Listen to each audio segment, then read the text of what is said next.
Brennan Tills held a wrench in one hand and the other on a pipe that felt like it had been dipped in lava. Sweat poured off his forehead despite the cooling systems in the maintenance corridor. His breath came shallow, his body already screaming from the fever that had been creeping up all morning like a slow, unwelcome tide. But the water recycler on Deck 6 had ruptured, and on the Drecthar vessel Virexil, that meant hydro systems for 8 sectors were down. And when the hydro went, so did the air scrubbers.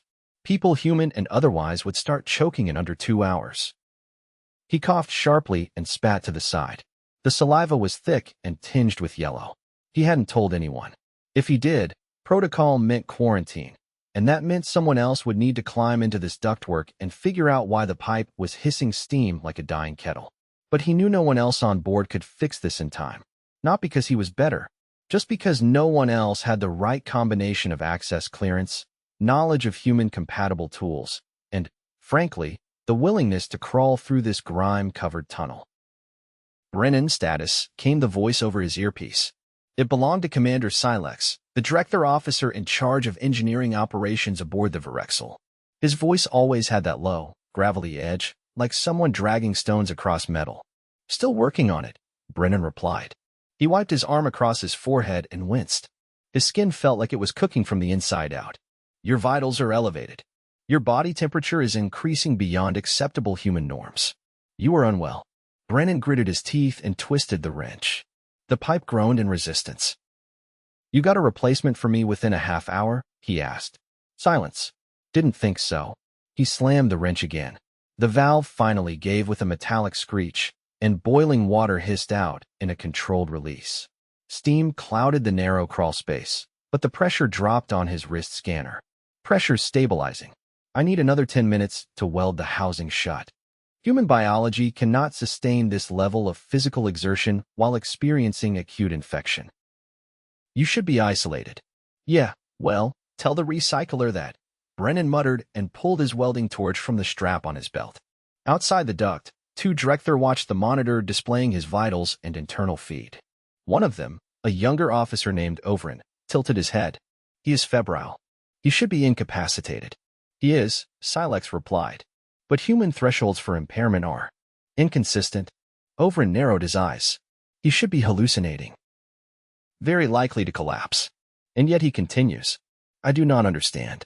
Silex leaned forward slightly as the screen showed Brennan finishing the weld, his arms trembling, sweat running down his neck. "Neither do I." The incident was logged, of course. Everything was logged aboard the Virexil. But no one brought it up again until 3 days later, when Brennan was found passed out in the galley, face down on a tray of nutrient paste. He completed the repairs, patched the duct, and even calibrated the scrubbers afterward. And then, with no ceremony, he'd walked to the galley, eaten half a meal, and gone unconscious mid-chew.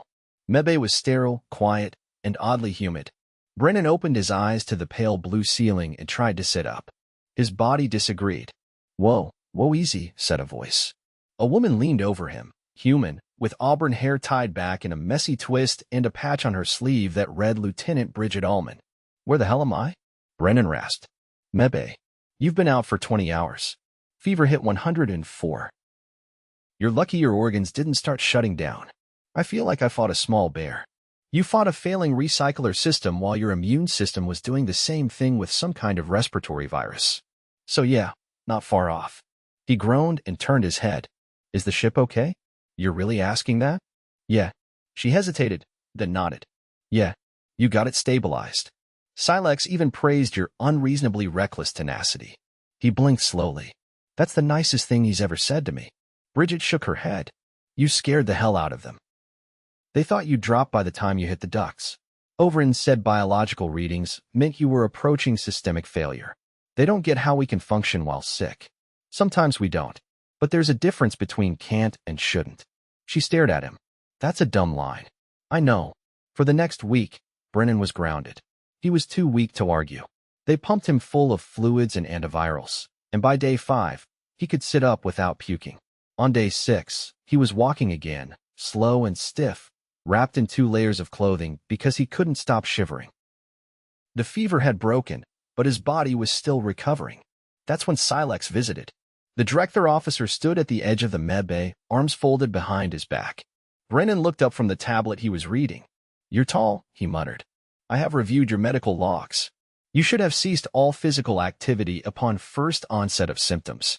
"Yeah, that would have been ideal." "Why did you not?" Brennan sighed and set the tablet aside. "Because if I didn't fix that system, people would have died. Not just humans.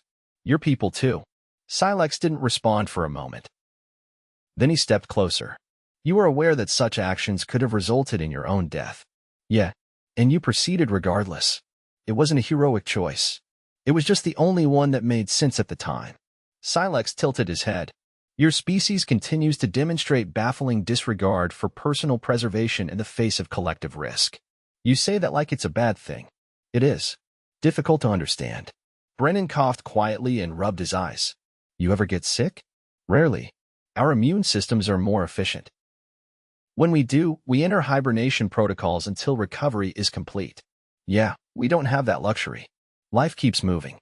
Silex stared at him for a long time. Then he nodded once and walked out without another word. The event triggered a wave of curiosity among the Drecthar crew. One by one, officers and engineers began approaching Brennan not with questions, but with observations, quiet and distant. You continued repairs while febrile. You walked to the galley with a failing liver enzyme reading. You operated welding equipment while experiencing tremors. Brennan started feeling like a lab specimen. But he also noticed something else. The Drecthar began adjusting their training simulations. They added new parameters, delayed reaction times, impaired vision, elevated temperatures. They were trying to understand how a human could push beyond limits they considered absolute. 2 weeks later, Brennan was back on duty. Still tired, still not at full strength, but functional. That's when the second incident happened. A power conduit on Deck 11 blew, sending a shockwave through the corridor and knocking out 3 crew members. One was human. 2 were Drecthar. Brennan was closest. He rushed in, pulled the human petty officer Kale from the smoke, then went back for the others. One of the Drecthar had a fractured leg and was semi-conscious. Brennan lifted him over one shoulder and staggered out just before the emergency doors slammed shut. He collapsed in the hall. His shoulder had dislocated during the carry. Hours later, in medbay again, Bridget popped the shoulder back in with a grimace. "You're not even fully recovered from the fever, and now this?" "I didn't really have time to think about it." "You never do." Silex arrived minutes later. He didn't say anything. He just handed Brennan a data slate. It was a commendation. From the Drecthar High Command. "I don't need a medal," Brennan muttered. "It is not a medal. It is recognition of an anomaly." "Thanks." Silex looked at him. "Your species continues to behave unpredictably. It makes risk assessment difficult. Welcome to our world." Silex hesitated. "I will be recommending that future joint missions include protocols for human illness behavior." "Good idea. And mandatory rest periods." Brennan laughed softly. "Good luck enforcing that." Silex stared at him. "We will try." He left. Brennan lay back, eyes half closed. Bridget sat nearby, reading. "You're going to get yourself killed one day," she said. "Probably. But not today." "Nope." He closed his eyes, letting the hum of the med bay settle over him. For once, he had time to rest. The 7th day back on duty began with a fire alarm and ended with Brennan standing ankle-deep in coolant, trying not to sneeze into an open control panel. "Your histamines are elevated again," Overton said flatly from the doorway, holding a diagnostic pad with both upper arms while his lower set of limbs twitched near his sides. An involuntary Drecthar gesture Brennan had learned meant unsettled curiosity. "I'm allergic to whatever you people use to patch the floor," Brennan muttered, squinting as he adjusted the alignment of a blown circuit relay. "Smells like fermented pine and old socks. It is derived from a root fungus. It stimulates rapid polymerization." "Well, congratulations. It's also stimulating my sinuses." Overton stepped forward carefully, his feet making barely a sound across the metal plating. "You should return to Mebe. And you should learn how to strip a hybrid relay without frying the stabilizer. That's why I'm here." Overton paused. "I reviewed the footage of your extraction on Deck 11. Didn't realize it was such a hit. Your shoulder had already dislocated when you lifted subcoordinator thrusts. You should not have been able to bear the weight." Brennan leaned back from the panel and wiped his nose with the back of his hand. "Adrenaline's a hell of a motivator. I requested a breakdown of its function. Your hormonal surges under stress are excessive. Now you're getting the full human package: allergies, overreactions, and a refusal to rest. That is not a compliment." I didn't say it was. Brennan stood, knees cracking audibly. The coolant soaked through his boots hours ago. His toes were numb, but that didn't matter. The panel casing was finally reattached, and the temperature in this sector would stop swinging between sauna and meat locker. Overin shifted his weight. You were inefficient when ill. Your output slows. Yet you persist. I could lie and say it's about duty, Brennan said, rubbing his temples. But honestly, I just hate leaving things half done. If I can move, I work. I find that logic unsound. I'm not a machine. I don't need sound logic. I need the system to not explode. Overin stared at him for several seconds. You will accompany me to the medical wing. No, you were sneezing into live circuitry. Only once or twice. You were leaking from your facial orifices. That's how noses work. Unacceptable. Overin reached out, grabbed Brennan by the arm, and began walking.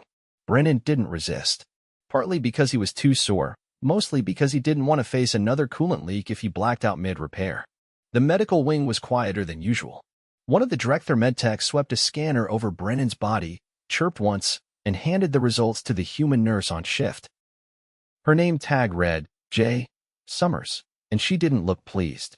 You've got inflamed sinuses, fluid in both ears, a low-grade fever, and your blood pressure's through the roof, she said. Sounds like a Tuesday. You're not funny. I wasn't trying. She handed him a cup of something warm and smelled faintly medicinal. Drink it, then lie down. Brennan sipped it hesitantly.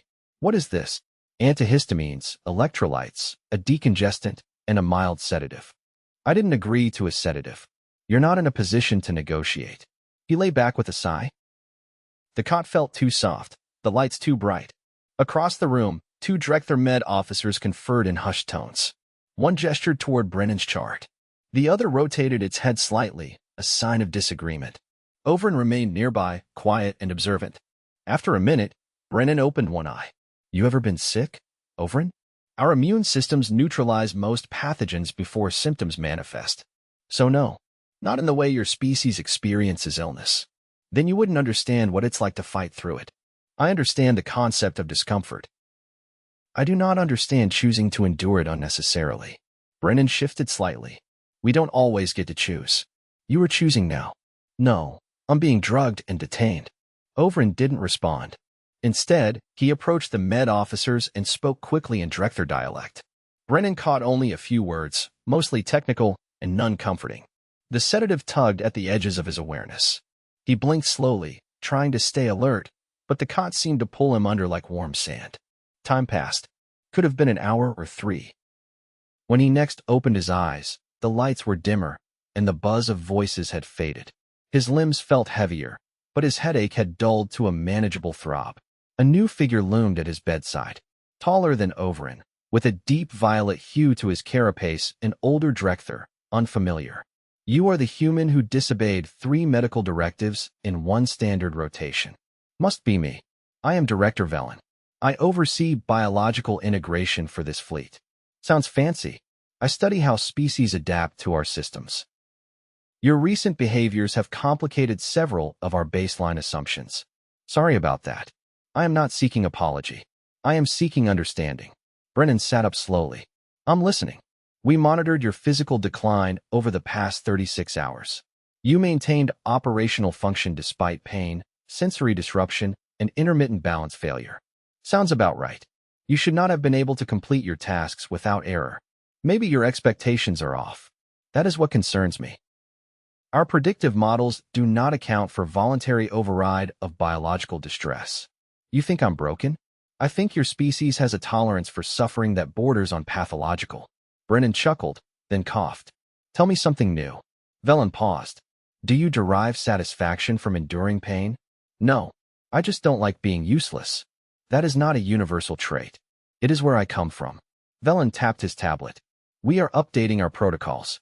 Human crew members will now be evaluated on behavioral indicators, not just vitals. Good. We're stubborn. But when we're really in trouble, we stop cracking jokes. Your humor is not a reliable indicator. It is for us. Velen considered that. We will observe further. Can't wait. The director left as quietly as he'd arrived. Brennan lay back again, this time without protest. Later that cycle, Bridget arrived with a small container of noodles from the galley and a look somewhere between fondness and exasperation. "You're still vertical. Good start." "Barely." She sat beside him. "You've got half the Drecthar medical staff rewriting their approach to human resilience." "I'm not resilient. I'm just bad at staying in bed." "They don't know the difference yet." He took the noodles, grateful for something solid in his stomach. "You think we're making progress?" "They're studying us. That's a kind of respect. Feels like being dissected. Still better than being ignored." He nodded slowly. "I'll take that." By the time Bridget left, he was already halfway asleep again. The fever hadn't returned, but fatigue clung to him like wet fabric. He didn't resist it this time. Somewhere beyond the medbay walls, the ship hummed on repairs completed, systems stable. For now. And Brennan, for once, let someone else worry about it. Brennan cracked one eye open to the unmistakable sound of someone dragging something heavy across a medical floor. Not the kind of heavy that clanged, more like a scraping suitcase or a stubborn supply crate. He blinked, groggy, and pushed himself halfway upright before gravity reminded him he had not yet earned that privilege. His ribs protested. His shoulder twinged like an insult. But the fever had broken completely, and his lungs no longer felt like they were lined in sandpaper. Across the bay, a Drecthar technician was wrestling what looked like a portable diagnostic station into place, muttering to herself in that low, chittering way they did when annoyed. She was smaller than the others Brennan had met, with a mottled orange shell and a pair of translucent ocular shields that flicked open and closed as she worked. "Can't believe they still use this model," she grumbled. "That thing looks older than the food processor on deck 4. She turned, startled. "You're awake." "No, I'm just projecting sarcasm in my sleep." He rubbed his temples and sat up fully this time. "You knew?" "Technician first rank Virexil. I'm here to recalibrate the human monitoring interface. Apparently your readings are useless. Only when you expect them to make sense." She gave him a long, skeptical look, then resumed fiddling with the machine. "They said you worked through a 3-stage immune response, mild dehydration, and a dislocated joint. That true? Depends on who's asking. If it's medical, I deny everything. Not medical. I'm diagnostics." She tapped a panel and frowned. "You're still running hot. Residual inflammation. I'll live. That's not a metric we usually accept. Welcome to human engineering. Safe enough is a lifestyle." Virexil didn't laugh. Brennan hadn't expected her to. Most of the Drecthar didn't understand human humor unless it came with a footnote and a diagram. She gestured for him to extend his arm. "I need to adjust the interface to compensate for your species. Eccentricities. Eccentricities. That's cute. What happened to biological inconsistencies? We've updated our terminology. Progress." She attached a flexible scanner over his forearm and watched as it blinked red, then orange, then settled on a pale blue. "Your immune markers are still elevated. You shouldn't be on your feet for another 20 hours. I'm not on my feet. I'm barely vertical. You're not resting either." He looked around the medbay. "This is the most horizontal I've been in weeks." She examined the scanner again, then hesitated. "Your cortisol levels are also high." "That's the stress hormone, yes." "Congratulations, you've discovered what happens when someone's body thinks it's still in danger." "Are you?" "Not anymore. But it takes time to convince the internal systems. Humans are slow to reset." Virexil leaned against the console. "I reviewed a dozen cases of human illness before I came here. All of them had one thing in common. Let me guess. We all ignored medical advice. Worse, you all minimized it. Just a bug, nothing serious. I've had worse. It's like you're collectively allergic to accuracy. That's not a bug. That's a feature. I don't understand." Brennan adjusted the blanket over his legs. "Pain's a background noise to us most of the time. You learn to ignore it, or you don't get much done. Especially if you grew up somewhere that didn't have a med bay on every corner. You normalize dysfunction. We call it coping." Virexil tapped the scanner again. "How do you know when something's actually wrong? When it stops being tolerable. That's wildly subjective. No argument here." She stared at him, mandibles twitching faintly in thought. "You understand this makes integration harder. Would it help if we got color-coded?" "It would help if you followed protocol. We're working on it." He leaned back again, exhaustion creeping in now that the adrenaline had left the building. Virexil retracted the scanner, noted something on her pad, and turned to leave. But she hovered at the threshold. "Technician?" She turned halfway. "Yes." You ever have to patch a coolant line with your hands shaking so bad you couldn't see straight? No. If I were in such condition, I would be benched. Then maybe don't assume we're all choosing to be difficult. Yesel studied him for a moment longer, then nodded once. Noted. She left without another word. By late cycle, Bridget returned with a weather report and a plate of something approximating food. Brennan poked at it with a plastic fork. This was grown in nutrient gel, wasn't it? It's got vitamins. It's got the consistency of regret. She sat beside him, brushing a fleck of something off her sleeve. They're setting up a new protocol for cross-species fatigue markers. You're the template. Great. Can I request they don't name it after me? Too late. It's tentatively labeled Tills syndrome. He dropped the fork. You're kidding. Mostly. But they are using your case to rework early intervention triggers. He leaned his head back against the wall. At least something good came out of me, nearly coughing up a lung. Bridget shifted in her seat. You know the Drecthar thought you were intentionally hiding your condition as an act of sabotage. He blinked. Seriously? They couldn't understand why anyone would keep working while compromised. They thought you were trying to cause a system failure. I was the one preventing that. They know that now. But it took a full internal review before they accepted it wasn't subversion. Just sheer, pig-headed persistence. He laughed weakly. That's one way to describe it. They've started training modules for recognizing human coping behavior. Apparently, the phrase, "I'm fine," now triggers a secondary scan. See? Progress. Bridget stood. You're clear for duty tomorrow.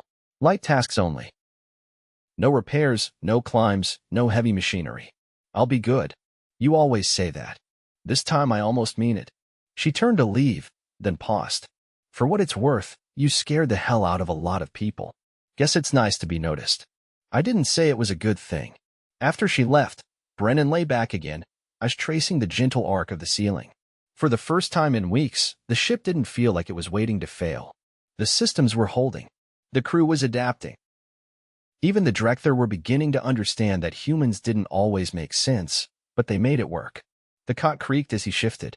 His shoulder still ached, but it was a familiar ache now. Manageable. He closed his eyes to the steady hum of the ventilation system, the quiet shuffle of medtechs, and the knowledge that for now nothing needed fixing. Everything had held. That was enough.